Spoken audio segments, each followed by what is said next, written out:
Today's question: what exercises do I recommend for people that they're probably not doing? Oh, that's good. So exercises I recommend for people that they're probably not doing. The first one is an excellent core exercise called a Deadbug.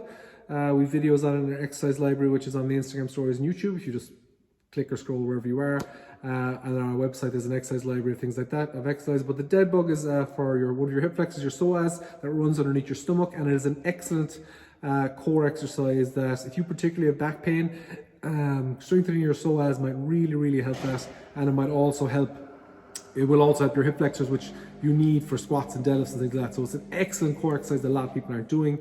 And the next exercise I would say for people is face pulls, particularly with a band. A lot of people have cheap resistance bands at home, and all you do is tie it around a solid structure and basically pull the band towards your face, pinching your shoulder blades back. And it's an excellent exercise for your posture, for your rhomboids that are underneath your shoulders, and particularly with the lifestyles we lead now, being on computers, driving cars, being on phones.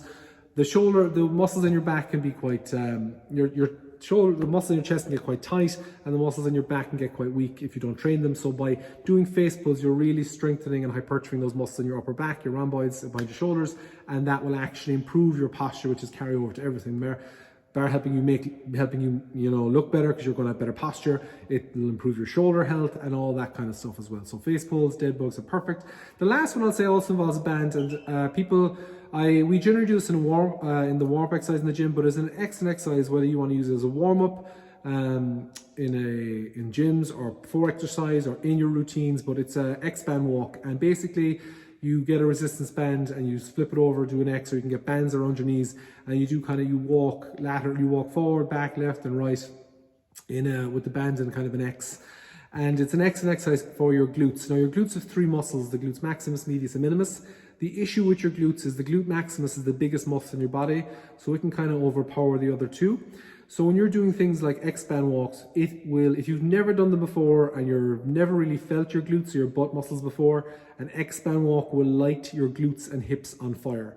And it is an excellent exercise for people who have hip issues, who have low back issues, who struggle to feel their glutes when they're doing exercises like squats and deadlifts.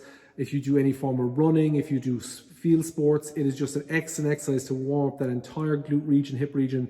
Feel those muscles work, and once you can kind of feel those muscles activate, as it were, or turn on, it is much easier for you to have the mind-muscle connection of how they're actually meant to move and what things are meant to feel like in your hips and glutes area when you're squatting, when you're deadlifting, when you're running.